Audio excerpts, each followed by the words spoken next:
No survivors are expected after a passenger plane and military chopper collided in Washington, D.C. CTV's Scott Hurst joins us live now with the latest developments. Hi, Scott. Thank you so much for being here.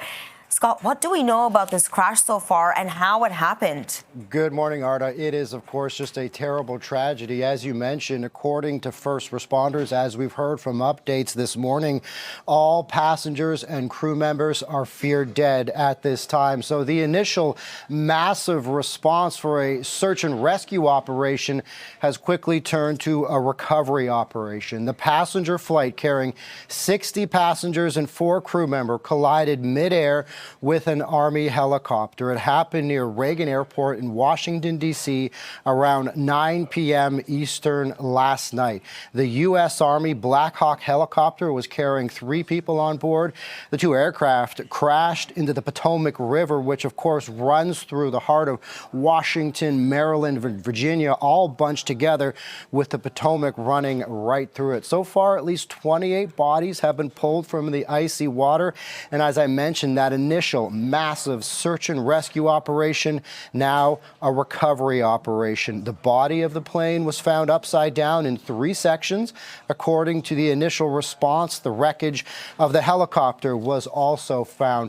Now, in terms of what caused the collision, it is still unclear at this point. Of course, that will be part of the large investigation that is going to follow this, which of course will involve multiple federal agencies, the Federal Aviation Administration, the National Transportation Safety Board, already with investigators on scene, and they'll try to piece together, Arda, the final few moments of both aircraft. That'll include contacting air traffic controllers, flight logs, black boxes, anything that might have critical flight data from that important last few moments. And this crash is hitting the figure skating community hard. What are we hearing from that side of the story? Arda, we're hearing that this is having a big impact on the U.S. figure skating family, as we're hearing from some members of the figure skating community that it might be large and widespread, but it is a tight-knit community.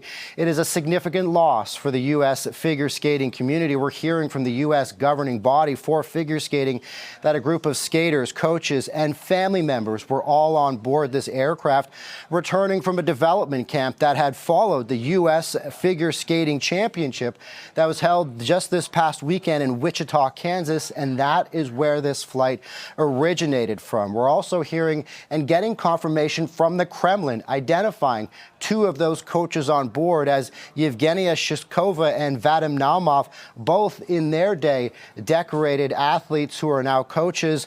And we are learning that 2 young skaters, 2 of their parents, and those 2 coaches at least were some of those members of the figure skating community, Arda. Scott, thank you so much for bringing this to us. We appreciate it. Of course, we'll keep you updated on this crash as the story develops and we find out more.